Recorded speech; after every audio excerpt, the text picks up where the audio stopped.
I'm Ryle, I'm Scott. I'm Prince. and we are the Intro Boys.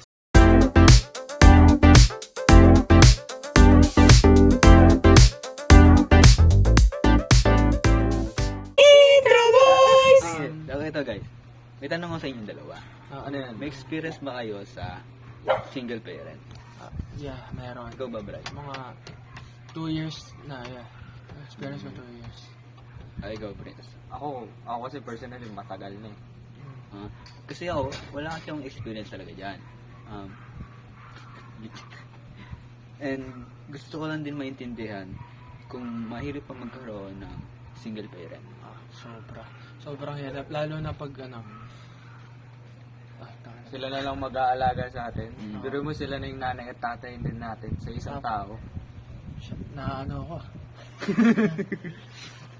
Mahirap kasi gagawin mo na lang, tapos isa na lang magtatrabaho. Like, mahirap na magana ng pera, malaki na gastusan. Ayun, isa pa yun. Pero Tapos wala na masyadong sa bahay. Stricto. Kasi yung mother ko hindi siya stricto. Kaya ayun. Para sa akin, mahirap. Yeah. Mahirap maging disiplinado. Ikaw ba, Prince? Ako, para sa akin siguro, wala nang positive o negative. Sadyang nasanay ako siguro malungkot kasi wala akong tatay na laging kasama. Walang masyadong nagagabay sa akin sa pagkalalaki, kung paano maging lalaki na maayos. Yan. So, bading ka. Hindi naman sa bading. Parang siyempre may alam mo yung pakaramdam ng pagiging tatay. Ayun yung pakaramdam pagkaroon ka ng tatay, gagabayan ka kung paano maligaw, ganun. So, parang steak lang din talaga. Oo, parang ganun lang. Walang nag-i-stick sa'yo, walang ganyan. So, nagkaroon ba ng positive aspect nung time na dumating kayo sa point na nagkakaroon kayo ng single parent? Positive aspect para sa akin. Siguro yung pagiging pre namin sa bahay. Kasi dati, nung strict kasi si daddy. Nung nawala si daddy, like, ayun, masyado kaming free. Pwede na kaming lumabas ng kahit anong oras, umuwi kahit anong oras. Like, ayun, lalo na pagdating sa pera, masyado na kami magastos ngayon kumpara sa dati na bihira lang kami bigyan ng pera ng tatay ko. Ayun. So, kung baga, parang malaya na talaga kayo. Oo, pero may... ang negative side niya, siya, tawag dito, nawawala yung pagka-disiplinado ko. Ayun, mabilis ako gumastos ng pera, like, ayun. Parang Yeah, naging kahit responsable ano kayo.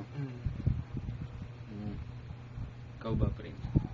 Pero sa akin, positive siguro. Natututo akong tumayo sa sarili kong mga paa. Kumbaga yung mga bagay na tinuturo ng tatay sa anak nila, tinuturo ko na lang sa sarili ko. Kaso, ang negative side doon, Ganun din na rin ginagawa ko. yun nga eh, parang kapag ang negative side naman, hindi ko siya na-apply ng maaga kasi kailangan ko pang mag-mature enough para ma-realize ko yung mga ganung bagay. Tsaka mahirap din mag-adjust lalo na pag nasanay ka may tatay ka tapos So, parang lesson learned na lang talaga.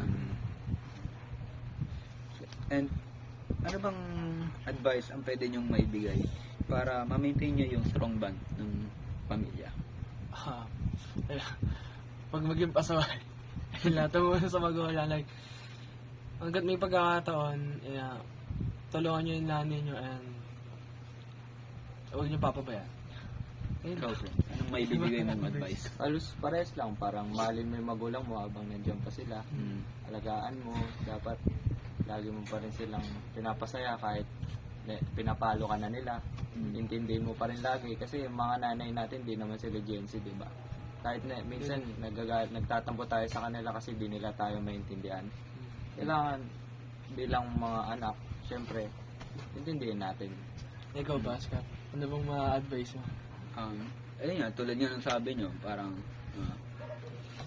para ma-maintain natin yung strong bonds ng isang pamilya,